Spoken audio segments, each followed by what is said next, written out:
राज्य सरकार के 2 साल पूरे होने के मौके पर मुख्यमंत्री भजनलाल शर्मा ने सोमवार को मोती डूंगरी स्थित गणेश मंदिर और जयपुर के आराध्य देव गोविंद देव जी के मंदिर में सप्तनीक दर्शन करके पूजा अर्चना की। तस्वीरें आप देख लीजिए। मुख्यमंत्री ने प्रदेश की सुख समृद्धि, शांति और आमजन की खुशहाली की कामना की। मंदिर परिसर में मौजूद श्रद्धालुओं से मुख्यमंत्री ने आत्मीय मुलाकात करके उनका अभिवादन भी स्वीकार किया। इस दौरान श्रद्धालुओं ने भी राज्य सरकार के 2 साल पूरे होने पर मुख्यमंत्री भजनलाल शर्मा को शुभकामनाएं दी। धार्मिक वातावरण और भक्तिमय माहौल के बीच में मुख्यमंत्री की ये यात्रा आस्था और जनसंपर्क का प्रतीक बनी। कार्यक्रम के दौरान विधायक बाल मुकुंदाचार्य सहित बड़ी संख्या में श्रद्धालु यहां पर मौजूद रहे। तो तस्वीरें आप देख लीजिए मुख्यमंत्री भजनलाल शर्मा की। आज उनका जन्मदिन है और जब आज वो अपने दिन की शुरुआत करते हैं तो अपनी पत्नी के साथ में, अपने परिवार के साथ में गोविंद देव जी के मंदिर में जाते हैं, वहां पर दर्शन करते हैं, ईश्वर का आशीर्वाद लेते हैं, प्रदेश की खुशहाली की कामना करते हुए दिखाई देते हैं। और इस दौरान आप बाल मुकुंदाचार्य को भी यहाँ पर उनके साथ में देख सकते हैं। और इस दौरान जो भी मंदिर में श्रद्धालु आते हैं उनका बड़े ही खुशी के साथ में अभिवादन भी स्वीकार करते हुए मुख्यमंत्री दिखाई देते हैं। तो ये 2 तस्वीरें पहली फ्रेम में आप देख सकते हैं जब मुख्यमंत्री भजनलाल शर्मा आराध्य देव गोविंद देव जी के मंदिर पहुंचते हैं, वहां पर दर्शन करते हैं, पूजा अर्चना करते हैं, अपनी पत्नी के साथ पहुंचे और साथ ही बाल मुकुंदाचार्य को भी यहां पर देखा जा सकता है। तो दूसरी तस्वीर जब तमाम श्रद्धालु वहां पर मंदिर परिसर में दिखाई देते हैं तो ये श्रद्धालु मुख्यमंत्री भजनलाल शर्मा को अभिवादन करते हैं, उनका अभिवादन करते हैं और मुख्यमंत्री अभिवादन स्वीकार करते हुए दिखाई देते हैं। तो आज बड़ा ही खूबसूरत संयोग है जहां पर एक तरफ मुख्यमंत्री भजनलाल शर्मा का आज जन्मदिन है और आज ही के दिन यानी कि तारीख 15 दिसंबर की, आज से ठीक 2 साल पहले साल 2023 और तारीख 15 दिसंबर जब उन्होंने आज ही के दिन यानी कि जन्मदिन के मौके पर मुख्यमंत्री पद की शपथ ली।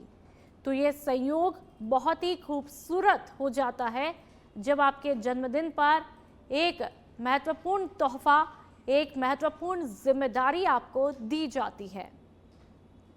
और ऐसे में ये कहा जा रहा है कि ये 2 साल का सफर बहुत ही बेमिसाल रहा।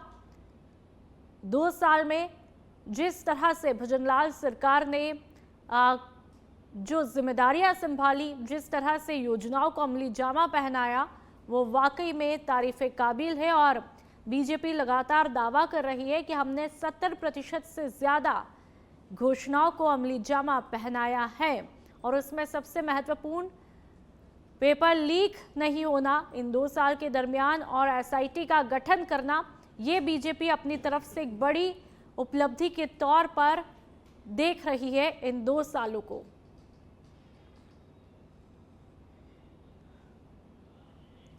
तो आज का दिन राजस्थान के लिए बेहद खास है। खास इसलिए क्योंकि आज प्रदेश के मुख्यमंत्री का जन्मदिन है और पूरे प्रदेश में सीएम का जन्मदिन सेवा, समर्पण, पूजा अर्चना के स्वरूप में सेलिब्रेट किया गया है। ये संयोग की बात है कि ठीक 2 साल पहले आज ही के दिन सीएम भजनलाल शर्मा को मुख्यमंत्री के तौर पर चुना गया था और इसलिए आज सीएम भजनलाल शर्मा के कार्यकाल को 2 साल पूरे हो रहे हैं। कैसा रहा सीएम भजनलाल शर्मा का 2 सालों का ये कार्यकाल और कैसे मनाया गया मुख्यमंत्री का जन्मदिन, देखिए इस खास रिपोर्ट में।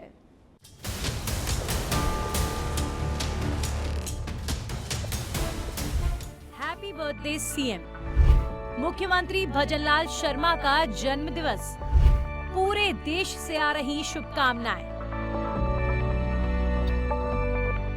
किसी ने क्या खूब कहा है, मेहनत अगर ईमानदारी से की जाए तो उसका फल कभी न कभी जरूर मिलता है।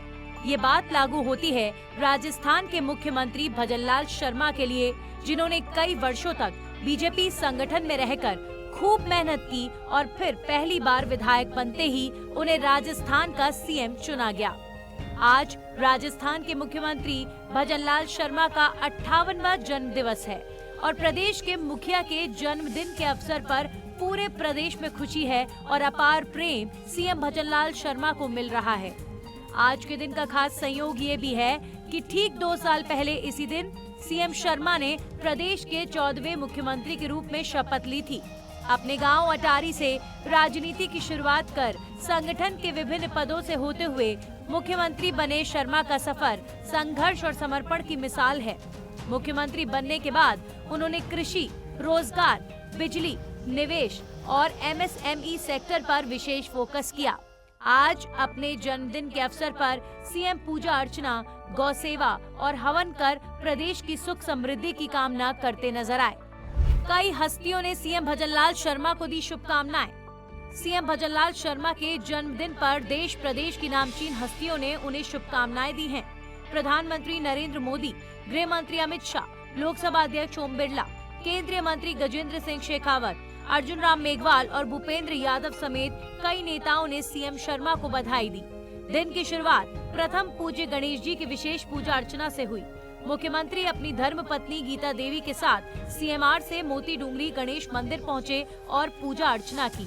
इसके बाद वे गोविंद देव जी मंदिर गए और फिर सांगानेर के पिंजरापोल गौशाला पहुंचे और यहां गौ सेवा कर उन्होंने जन्मदिन मनाया। संघर्ष और समर्पण से भरा रहा है मुख्यमंत्री भजनलाल शर्मा का सफर। भजनलाल शर्मा का राजनीतिक सफर संघर्ष, समर्पण और संगठन की सीढ़ियों पर चढ़कर ऊपर पहुंचने की कहानी है। राजनीति विज्ञान में स्नातकोत्तर करने वाले शर्मा ने अपनी शुरुआत अखिल भारतीय विद्यार्थी परिषद से की। महज 27 साल की उम्र में वे अपने गांव के सरपंच बने। इसके बाद उन्होंने पंचायत समिति सदस्य के रूप में काम किया। भाजपा युवा मोर्चा में सक्रिय रहते हुए वे 3 बार जिला अध्यक्ष रहे और फिर भाजपा में जिला सचिव, महासचिव और प्रदेश महासचिव जैसे पदों पर पहुंचे। बेमिसाल रहा सीएम भजनलाल शर्मा का 2 सालों का कार्यकाल। मुख्यमंत्री बनने के बाद भजनलाल शर्मा ने राज्य को नई दिशा दी। 2 सालों में उनकी सरकार ने कई उपलब्धियां हासिल की। किसानों की आर्थिक सशक्तिकरण पर जोर देते हुए कृषि के साथ साथ अन्य क्षेत्रों में निवेश को बढ़ावा दिया। 18 महीनों में कांग्रेस सरकार से ज्यादा लैपटॉप वितरण, नौकरियां और बिजली क्षेत्र में सुधार किए गए। उन्होंने 24 घंटे बिजली और 1 लाख सरकारी नौकरियां देने का वादा किया। प्रवासी राजस्थानियों को निवेश के लिए प्रोत्साहित किया। शिक्षा, स्वास्थ्य, पर्यटन जैसे क्षेत्रों में भागीदारी बढ़ाई। एमएसएमई के लिए विशेष पहल शुरू की जिससे छोटे उद्यमियों को सहारा मिला।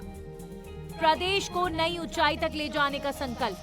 सीएम भजनलाल शर्मा का नेतृत्व संघ विचारधारा पर आधारित है, लेकिन वे संयमित भाषा और विकास पर फोकस के लिए जाने जाते हैं।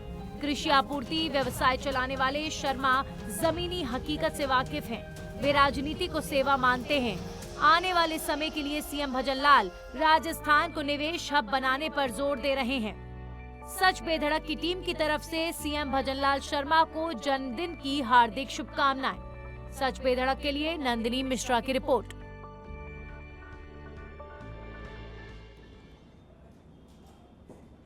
और जयपुर से खबर, भजनलाल सरकार के 2 साल पूरे। सरकार की उपलब्धियों पर राज्य स्तरीय प्रदर्शनी का शुभारंभ किया गया। प्रदर्शनी में ऊर्जा विभाग के प्रमुख कार्यों को प्रदर्शित किया गया। मुख्यमंत्री भजनलाल शर्मा ने ऊर्जा विभाग के मॉडल्स का अवलोकन किया। कुसुम योजना और पीएम सूर्य घर योजना के मॉडल आकर्षण का केंद्र रहे। सोलर एनर्जी, ग्रिड डिजिटलीकरण और नवाचारों की झलक। प्रमुख शासन सचिव ऊर्जा अजिताभ शर्मा मौजूद रहे। डिस्कॉम चेयरमैन आरती डोगरा शामिल हुई। सीएमडी आरआरएसी रोहित गुप्ता, एमडी आरवीपीएन सिद्धार्थ सिहाग भी मौजूद रहे। तस्वीरें आप देख लीजिए। सीएमडी आरवीयूएन देवेंद्र श्रृंगी ने भी प्रदर्शनी में शिरकत की। तो तस्वीरें लगातार आपको दिखाई जयपुर की, जहां पर प्रदर्शनी का शुभारंभ यहां पर किया जाता है। मुख्यमंत्री भजनलाल शर्मा का आज जन्मदिन भी है और बीजेपी सरकार को 2 साल पूरे हुए हैं।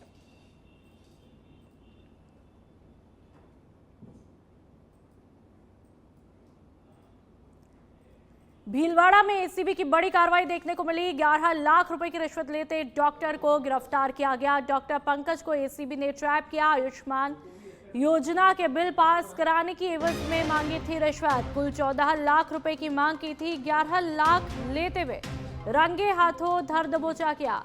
जयपुर के डॉक्टर कुलदीप के लिए ली जा रही थी रिश्वत। एसीबी डीएसपी नरपत सिंह के नेतृत्व में इस कार्रवाई को अंजाम दिया गया। भ्रष्टाचार के खिलाफ एसीबी का बड़ा प्रहार देखने को मिला। तो भ्रष्टाचार के खिलाफ एसीबी का बड़ा प्रहार। कुल 14 लाख रुपए की रिश्वत। जयपुर के डॉक्टर कुलदीप के लिए ली जा रही थी रिश्वत। बड़ी खबर इस वक्त की। एसीबी डीएसपी नरपत सिंह के नेतृत्व में इस पूरी कार्रवाई को अंजाम दिया जाता है। भ्रष्टाचार के खिलाफ एसीबी का बड़ा प्रहार देखने को मिलता है और ऐसे में रिश्वत लेते हुए धर दबोचा गया। भीलवाड़ा में यह कार्रवाई होती है। 11 लाख रुपए की रिश्वत लेते डॉक्टर गिरफ्तार।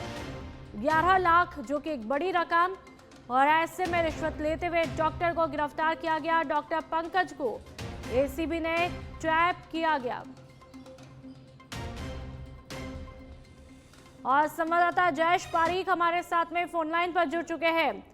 जयेश, डॉक्टर जिसे धरती पर भगवान का रूप कहा जाता है, यदि वही रिश्वत ले तो कैसे भरोसा हो? हालांकि इस कार्रवाई को कब और कैसे अंजाम दिया जाता है और फिलहाल क्या कुछ कार्रवाई चल रही है?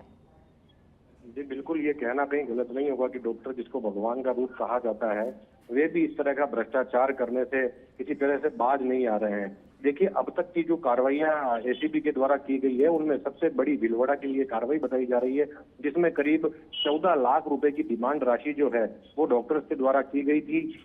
जिसमें इस कार्रवाई के अंदर जो है अभी फिलहाल जो है 2 डॉक्टर्स का नाम सामने आ रहा है, जिसमें एक जयपुर के डॉक्टर कुलदीप बताए जा रहे हैं, वहीं भीलवाड़ा के जो है डॉक्टर पंकज छिपा बताए जा रहे हैं। डॉक्टर कुलदीप जो जयपुर के रहने वाले हैं, जिनके द्वारा जो है आयुष्मान योजना में बिल पास कराने की एवज में जो है एक रिश्वत राशि की डिमांड की गई थी, करीब 14 लाख रुपए। इसकी एवज में जो आज है डिलीवरी देने के लिए भीलवाड़ा के डॉक्टर पंकज छिपा के पास में जब परिवादी पहुंचा तो इससे पूर्व जो है एसीबी अजमेर की टीम को सूचना देने के बाद जब परिवादी भीलवाड़ा पहुंचा तो एसीबी की टीम द्वारा करीब 9 लाख रुपए डमी नोट के साथ में ही करीब 2 लाख रुपए जो है वे असली नोट के परिवादी को दिए गए और पंकज छिपा को जो है एसीबी के द्वारा धर लिया गया है। देखिए, पूरे मामले के अंदर जो है लिप्त जो डॉक्टर कुलदीप जयपुर के हैं उनकी भी जो है संलिप्तता इस पूरे मामले में बताई जा रही है, क्योंकि उन्हीं के लिए जो है डिमांड परिवादी से की जा रही थी। बिल्कुल जयेश, इस बारे में कोई जानकारी कि जयपुर के डॉक्टर पर भी ये कार्रवाई के रडार पहुंच चुकी है क्या? देखिए, पूरा मामला जो है करीब जयपुर से ही जुड़ा हुआ बताया जा रहा है, जहां परिवादी के द्वारा जो है बिल पास कराने की एवज में जो है परिवादी से रिश्वत राशि की मांग की जा रही थी। ठीक है जयेश, तमाम जानकारी के लिए बहुत बहुत शुक्रिया। और अब खबर जयपुर से। एडीसीपी नॉर्थ प्रथम नीरज पाठक के निर्देश पर बड़ी कार्रवाई को अंजाम दिया जाता है। सुभाष चौक थाना पुलिस ने एटीएम फ्रॉड गिरोह का भंडाफोड़ किया। एटीएम कार्ड बदलकर धोखाधड़ी करने वाले 2 आरोपी को धर दबोचा गया है। मोहम्मद तौफीक खान और मौसमी खान गिरफ्तार किए गए। 147 एटीएम कार्ड बिना नंबर की क्रेटा कार को जब्त किया गया। 49,000 नकद भी बरामद किए गए। जयपुर, हरियाणा और दिल्ली में 100 से ज्यादा वारदातें कबूल की है। 3 दिसंबर को एक्सिस बैंक एटीएम से ठगी की वारदात को अंजाम दिया गया था। थानाधिकारी कृष्ण कुमार के नेतृत्व में इस पूरी कार्रवाई को अंजाम दिया जाता है। तो पुलिस ने एटीएम फ्रॉड गिरोह का भंडाफोड़ किया। ये तमाम जो आरोपी है अब वो पुलिस के शिकंजे में है। कार को भी जब्त किया गया है और 147 एटीएम कार्ड बिना नंबर की कार थी उसे भी जब्त किया गया। पुलिस की एक बड़ी और अहम कार्रवाई इसे देखा जा रहा है। तो पुलिस ने एटीएम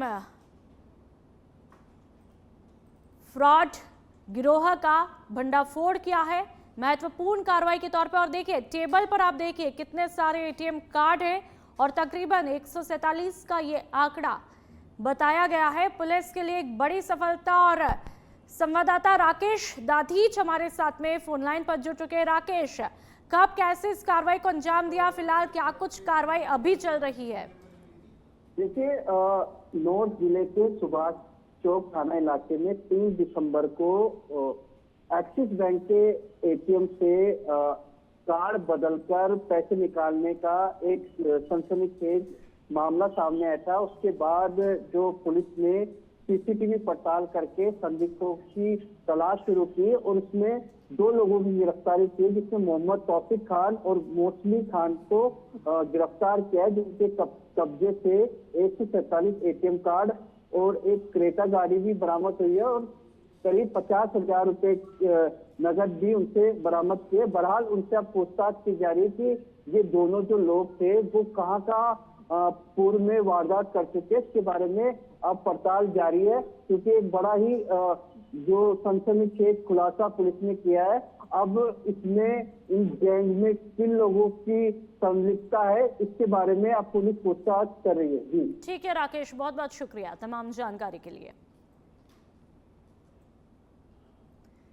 और अब बात प्रतापगढ़ की, जहां पर धमोत्तर थाना पुलिस को बड़ी सफलता हाथ लगी है। पवन ऊर्जा पंखों से कॉपर केबल चोरी के मामले में पुलिस ने अंतर्राज्यीय गिरोह से जुड़े 2 वांछित आरोपियों को गिरफ्तार किया है। ये कार्रवाई जिला पुलिस अधीक्षक बी आदित्य के निर्देश पर चलाए जा रहे अभियान के तहत की गई। पुलिस के मुताबिक चोरी की वारदात जुलाई माह में चुना घाटे स्थित पवन ऊर्जा पंखा लोकेशन पर हुई थी, जहां बदमाशों ने दरवाजा तोड़कर कॉपर केबल काट दी थी। मामले में पहले ही 4 आरोपियों को गिरफ्तार किया जा चुका है और अब मध्य प्रदेश के रतलाम जिले के रहने वाले विजय उर्फ विजया और विनोद पारगी को गिरफ्तार करके न्यायालय में पेश किया है। और अब भरतपुर की बात करेंगे, जहां पर उपवास से खबर मिली है, जहां चंबल परियोजना का काम लोगों के लिए राहत के बजाय परेशानी बनता जा रहा है। धौलपुर से भरतपुर तक दूसरी बड़ी पाइपलाइन बिछाने का काम जारी है, लेकिन ठेकेदार कंपनी LNDT की लापरवाही से हालात यहां पर बिगड़ते ही जा रहे हैं। बिना नक्शा देखे जेसीबी चलाने के कारण पुरानी जलापूर्ति लाइनें बार बार टूट रही है, जिससे रूपबास इलाके में पेयजल सप्लाई पूरी तरह ठप हुई है।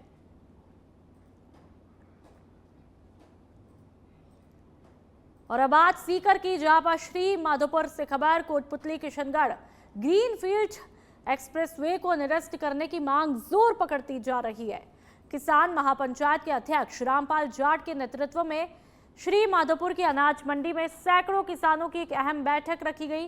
बैठक में सर्वसम्मति से एक्सप्रेसवे परियोजना को निरस्त करने का प्रस्ताव पारित किया गया। इसके बाद में किसान रैली के रूप में शहर के मुख्य मार्गों से होते हुए उपखंड कार्यालय पहुंचे।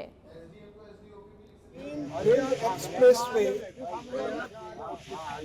कोटपुतली से लेकर किशनगढ़ तक स्थानीय जनता के लिए किसी भी प्रकार का उपयोगी नहीं है। इससे लोगों का रोजगार छनेगा, खेतों पर जाने के लिए लंबा चलना पड़ेगा, अनेक किसान बेघरबार हो जाएंगे, जमीन भी जाएगी, मकान भी जाएंगे। इस गांव उजाड़ा नीति को सरकार जितना जल्दी हो उतना जल्दी राजस्थान। और अब खबर सुमेरपुर से, सोमवार को राजस्थान के मुख्यमंत्री भजनलाल शर्मा का जन्मदिन क्षेत्र में उत्साह और सेवा भावना के साथ में मनाया गया। तखतगढ़ नगर पालिका भवन में पालिका अध्यक्ष ललित रांकावत के नेतृत्व में बीजेपी पार्षद और कार्यकर्ताओं ने केक काट करके मुख्यमंत्री का जन्मदिन मनाया। इसके बाद सभी जनप्रतिनिधि और कार्यकर्ता गौशाला पहुंचे, जहां पर गायों को हरा चारा और गुड़ खिला करके सेवा कार्य किया गया। इस मौके पर मुख्यमंत्री भजनलाल शर्मा की दीर्घायु और प्रदेश की सुख समृद्धि की कामना की गई। कामना करेंगे कि गाय माता हमारी एक इतनी बड़ी हमारे सृष्टि की निर्माता है। गाय हमारी माता और सभी विद्यमान जिसमें परमेश्वर है, तो उनकी सेवा इस देश की सेवा के बराबर है। हम आज भजनलाल जी के शर्मा जी के जन्मदिन पर उनको बहुत बहुत शुभकामनाएं देते हैं और ये गौ माता और ये भी उनको आशीर्वाद देगी और इस राजस्थान में अभी जो काम चल रहे हैं उनकी बहुत पूरी प्रशंसा की। भिंड जिले के लहार तहसील से बड़ी खबर, अवैध रेत खनन के खिलाफ कार्रवाई के दौरान एसडीएम पर जानलेवा हमला हुआ। लाहौर एसडीएम विजय यादव अवैध रेत परिवहन की सूचना पर रौन मिहोना क्षेत्र में चेकिंग कर रहे थे और इसी दौरान मिहोनी थाना क्षेत्र में एक अवैध रेत से भरी ट्रैक्टर ट्रॉली को रोकने पर चालक ने ट्रैक्टर से एसडीएम की गाड़ी में साइड से टक्कर मार दी। टक्कर इतनी तेज थी कि सरकारी वाहन का अगला हिस्सा पूरी तरह से क्षतिग्रस्त हो गया। हालांकि एसडीएम बाल बाल बचे। टक्कर के बाद आरोपी चालक ट्रैक्टर छोड़कर मौके से फरार हुए। सूचना पर पहुंची पुलिस ने 2 अवैध रेत से भरी ट्रैक्टर ट्रॉलियों को जब्त करके थाने में खड़ा कराया। पुलिस ने आरोपी चालक के खिलाफ विभिन्न धाराओं में मामला दर्ज करके तलाश शुरू कर दी है। घटना हमारे संज्ञान में है ये, और हम थाना मिहोना में अपराध भी पंजीबद्ध कर रहे हैं कि और दोनों ट्रैक्टरों को हमने जब्त भी कर लिया है। क्या है घटनाक्रम? प्राप्त जानकारी के अनुसार एसडीएम लाहौर साहब मिहोना की तरफ आ रहे थे, तो 2 ट्रैक्टर जो रेत से भरे हुए थे उन्होंने रोकने का प्रयास किया, तो शासकीय कार्य में बाधा करके किया और वहाँ से भाग गया। एसडीएम की जो गाड़ी थी काफी क्षतिग्रस्त हुई और घटना गंभीर भी हो सकती थी। जी हाँ, इसीलिए हमने उसको कठोरतम कार्रवाई के लिए प्रतिबद्ध है। तो तस्वीरें लगातार आपको दिखा रहे हैं। खबर बड़ी महत्वपूर्ण, एसडीएम पर हमला का मामला है। भिंड की ये तस्वीरें जहां पर आप देख सकते हैं एसडीएम की गाड़ी भी है और पूरा आगे का हिस्सा क्षतिग्रस्त हो जाता है। और ज्यादा जानकारी के लिए भिंड से सुनील संवाददाता हमारे साथ में फोन लाइन पर जुड़ चुके हैं। सुनील, बड़ा ही शर्मनाक, यहाँ पर एसडीएम पर ही हमला हो जाता है। किसने किया, क्यों किया, आरोपी क्या अब शिकंजे में है, कुछ कार्रवाई हुई? अरे बिल्कुल बताना चाहेंगे, ये एसडीएम विजय यादव जी मिहोना रोना बाईपास पे जा रहे थे, तो उन्होंने ये ट्रैक्टर 2 रेत के दिखाई दिए। जैसे उनने ट्रैक्टर रोके तो जो खनिज माफिया थे उनने एसडीएम की गाड़ी में टक्कर मारते हुए वो निकल गए। और यहाँ पे खनिज माफियाओं के हौसले इतने बुलंद हैं। अभी 1 महीने पहले गौड़ तहसील में माइनिंग के कुछ अफसर गए थे वहाँ के देखने के लिए, तो वहाँ पे भी खनिज माफियाओं ने उनमें भी धीमा जब्ती की थी। जी चलिए सुनील, बहुत बहुत शुक्रिया तमाम जानकारी के लिए।